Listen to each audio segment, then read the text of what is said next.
This is your look at here, this is your book page number 33। ठीक है, sound intensity. अब intensity of sound क्या है? Intensity is a measurement of the sound amount of sound energy reaching a unit of area in unit time, यानी power per unit area. ठीक है, क्या है इंटेंसिटी? क्या है किसी भी इंस्ट्रूमेंट की? क्या है? Sound energy which reaching a unit of area in limit time, यानी यूनिट एरिया में। अब ये देखें, एक एग्जांपल देखें, ये डायरेक्शन ऑफ साउंड है, ये यहाँ पर पहुँच रहा है, एरिया इसका कितना है 1 मीटर स्क्वायर, यानी वो साउंड जो कि एनर्जी एक जगह से दूसरी जगह पहुँच रही है यूनिट एरिया में, उसको हम क्या कहते हैं? Intensity of sound. ठीक है, या पावर पर यूनिट एरिया भी हम इसको कह सकते हैं। पावर हमारे पास क्या होता है? वर्क पर यूनिट टाइम। ठीक है, और वर्क जो होता है वो एनर्जी देता है। तो यहाँ पर क्या है कि इन इक्वेशन फ्रॉम इंटेंसिटी को हम कैपिटल आई से रिप्रेजेंट करते हैं, ई बाय ए इंटू डेल्टा टी। ठीक है, तो ये क्या हो गया कि पावर पर यूनिट टाइम। ठीक है, क्या है? P is the power, the rate at which the energy E is transfer by the wave पर यूनिट टाइम, यानी पावर जो है वो हमारे पास क्या है? वो एनर्जी जो कि यूनिट टाइम में एक जगह से दूसरी जगह पहुंच रही है।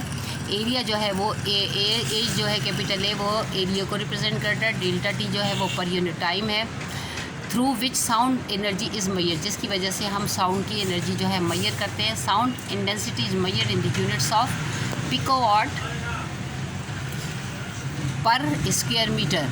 P stand for pico small P, W for watt per meter square. Note that 1 picowatt is equal to 1 into 10 raised to the power minus 12 watt. ठीक है, ये आपने सारा कुछ जो है ये नोट्स ये इनके यूनिट्स वगैरह याद करने।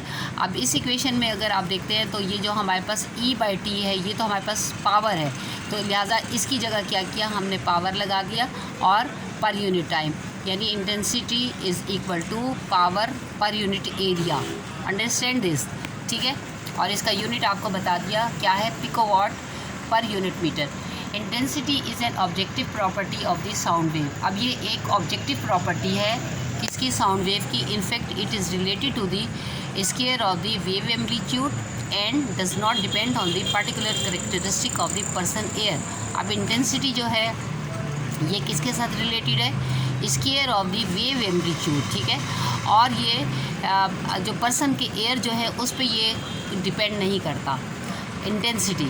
Loudness on the other hand it is a subjective property of the sound. ठीक है, इंटेंसिटी जो है वो ऑब्जेक्टिव प्रॉपर्टी है। ठीक है, और लाउडनेस जो है वो सब्जेक्टिव प्रॉपर्टी है साउंड की। It depends on the human air, जबकि ये लाउडनेस जो है ये ह्यूमन एयर के ऊपर डिपेंड करती है। ठीक है, the sensitivity of the ear to the frequency of the sound and the distance from the source of the sound. क्या होता है? और किस पे करती है? ह्यूमन एयर पे करती है, और एयर की सेंसिटिविटी पे करती है, the frequency of the sound and the distance from the square of the sound. ठीक है, अब इंटेंसिटी लेवल, नेक्स्ट टॉपिक देखें। An average human ear can detect sounds with an intensity as low as 10 raised to the power minus 12 watt per meter square. ठीक है, and as high as 1 watt per meter square and even higher. Although above this it is painful.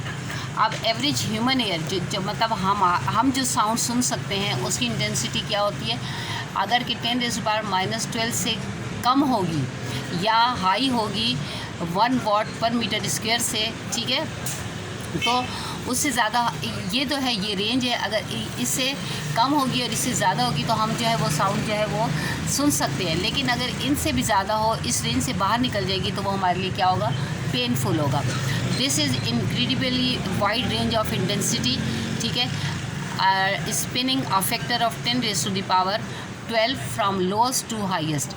अब ये जो है ये एक बहुत बड़ा इंटेंसिटी का जो है हमारे पास extremely wide range of intensity है, जो कि कौन सा फैक्टर है? 10 रेज़ टू द पावर 12 जो हमारे पास फैक्टर है उसके साथ क्या करता है? ये एक्सटेंड करता है साइड बाय साइड। ठीक है, लोअर से हाईएस्ट की तरफ। To permit the comparison of the values and which vary so greatly in magnitude, it is most convenient to express them in terms of their logarithm the power of 10 to which 10 must be raised to the equal number. ठीक है, और फिर इसको क्या करते हैं कि अपनी आसानी के लिए जो है लॉगरिथम के साथ जो है इन टर्म्स को हम लॉगरिथम के पावर 10 के साथ जो है इसको हम रेस करते हैं।